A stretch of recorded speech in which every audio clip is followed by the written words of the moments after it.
तो यहाँ की जनता की एक स्पोर्ट्स का स्टेडियम की मांग है। मुझे बहुत मुझे खुशी है कि आपने ये सवाल पूछ दिया। पक्षी हैं जो आपके प्रतिद्वंदी हैं, उनका कहना है कि पंकज सिंह एक बड़े नेता हैं। जो लोग कभी दिखे ही न हो, सपा बसपा कांग्रेस, अब वो कैसे समझ पाएंगे। नमस्कार, आप देख रहे हैं जनभावना टाइम्स और मैं हूं आपके साथ अंबुज उपाध्याय। इस समय मैं मौजूद हूं नोएडा विधानसभा में। यहां पर 2017 में एक बार नोएडा की जनता ने पंकज सिंह को मौका दिया था, विधायक बनाया था। दोबारा से बीजेपी ने फिर से इनको प्रत्याशी बनाया है। सर, क्या मुद्दे रहेंगे इस बार? देखिए, नोएडा की जो भी लंबित पड़ी समस्याएं थी पिछले 25-30 साल से, उन सब पे काम हम लोगों ने किया है और उसको और आगे लेकर जाएंगे। एक भव्य, सुंदर, सुरक्षित नोएडा के लिए जो प्लेटफॉर्म तैयार किया है, उस पर वैसा नोएडा खड़ा करेंगे। सर, नोएडा की जो समस्याएं आपने पिछले 5 साल में आप विधायक रहे हैं वो पूरी की है। क्या मुद्दे रह गए? क्या जनता को इस बार नया विश्वास दिलाना चाह रहे हैं? देखिए, बहुत सारे काम किए। आप लाइट्स देखते होंगे, कानून व्यवस्था में बहुत बड़ा बदलाव देखते हैं, बहुत बड़े बड़े पार्क्स बन गए, हर सेक्टर के बाहर कूड़ा घर था वो हटा है, वहाँ पर छोटे छोटे बगीचे बन गए। तो बहुत सारे काम हुए। हेलीपोर्ट, हैबिटेट सेंटर, ये सब काम यहाँ पर हुए हैं। टॉयलेट्स, कम्युनिटी टॉयलेट्स, ऐसे यूरिनल्स, तो बहुत साफ़ सफाई में हम लोग 3 से 10 लाख की श्रेणी में नंबर 1 पे हो गए हैं। तो बहुत सारे ऐसे काम हुए हैं। डिप्टी रजिस्ट्रार का यहाँ बैठना, ट्रांसफ़र चार्जेस का 50% कम होना, 25-30 साल से पुरानी किसानों की समस्याओं का समाधान करना, हाई राइज सोसाइटीज़ में जो लोग सपा बसपा कांग्रेस की लूट की नीतियों के कारण परेशान थे, अब उन हाई राइज सोसाइटियों में भी लगभग 45,000 लोगों को पोजीशन देना, 22-23 हज़ार से भी ज़्यादा लोगों का रजिस्ट्री कराना। तो बहुत सारे ऐतिहासिक काम हुए हैं और इसी पर नोएडा की जनता आपको देख रही है, क्या अपील करना चाहेंगे? मैं अपील यही करना चाहूँगा कि देखिए, अब ये सच में ये लोगों से मैं ये अपील आपके माध्यम से करूंगा कि वोट ज़रूर करने के लिए निकले। ये एक वोट बहुत ही महत्वपूर्ण है और ये है सच में अपने देश की, अपने प्रदेश की, अपने क्षेत्र की, नोएडा के भविष्य को यह तय करता है।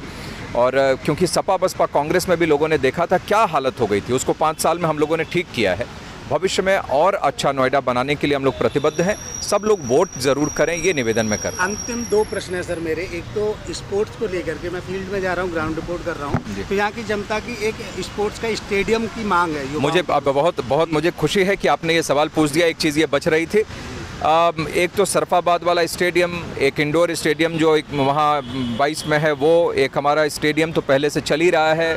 इन सब के साथ कोड ऑफ कंडक्ट से पहले ही इस बात की पहले ही घोषणा हमने कर दी है और इस पे प्राधिकरण ने भी अपनी सहमति दे दी है।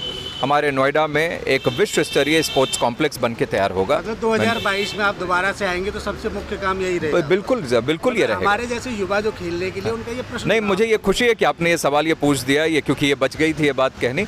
ये स्पोर्ट्स कॉम्प्लेक्स के लिए ऑलरेडी मैंने इस पर घोषणा कर दी है, प्राधिकरण भी इस पर सहमत है। एक वर्ल्ड क्लास स्पोर्ट्स कॉम्प्लेक्स बनाएंगे। एक सर अंतिम प्रश्न, विपक्षी हैं जो आपके प्रतिद्वंदी हैं, उनका कहना है कि पंकज सिंह एक बड़े नेता हैं, तो वो यहाँ की जो मूलभूत समस्या है उनको नहीं समझ रहे हैं। क्या जवाब देना चाहेंगे? अब जो लोग कभी दिखे ही न हो, सपा बसपा कांग्रेस, अब वो कैसे समझ पाएंगे। ये बातें ये बड़े छोटे नेता से नहीं होती हैं। कार्यकर्ताओं के साथ लगकर काम करने से और ज़मीन पर रहने से सब चीज़ें समझ में आती हैं।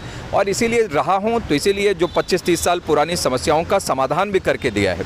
ऐसे लोग जो कि नोएडा की, गौतम बुद्ध नगर और उत्तर प्रदेश की जितनी भी समस्याएं हैं, जिसके जड़ रहे हों, जिसके जनक रहे हों, वो योगी जी, मोदी जी और भाजपा पर अगर बोलते हैं तो कोई इस बात को यकीन करने वाला नहीं है। और वैसे भी जब कोविड का समय भी था तो ये सब अपने अपने घरों में दुबक कर बैठे हुए। तो ज़मीन पर निकलें, लोगों के साथ काम करें, तो समझ में बातें आती हैं। वरना तो आपने सब लोगों ने देखा ही हुआ है, ये लोग ट्विटर और फेसबुक के से नीचे उतर कर कभी राजनीति करते नहीं हैं।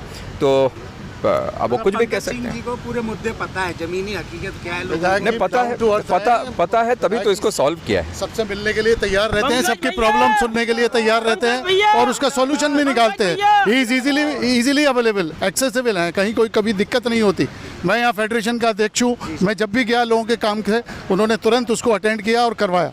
ये बहुत खुशी की बात है। जी बिल्कुल। समर्थकों का भी कहना है कि जो पंकज सिंह है, उन्होंने लोगों की जो समस्या है उनको सुना है और जाना है और आगे भी करते रहेंगे। अब देखना होगा 10 फरवरी को जो नोएडा की जनता है वो कितना विश्वास जताती है इनके वादों के ऊपर। मैं अंबुज उपाध्याय अपने सहयोगी विनय जोशी के साथ, नोएडा।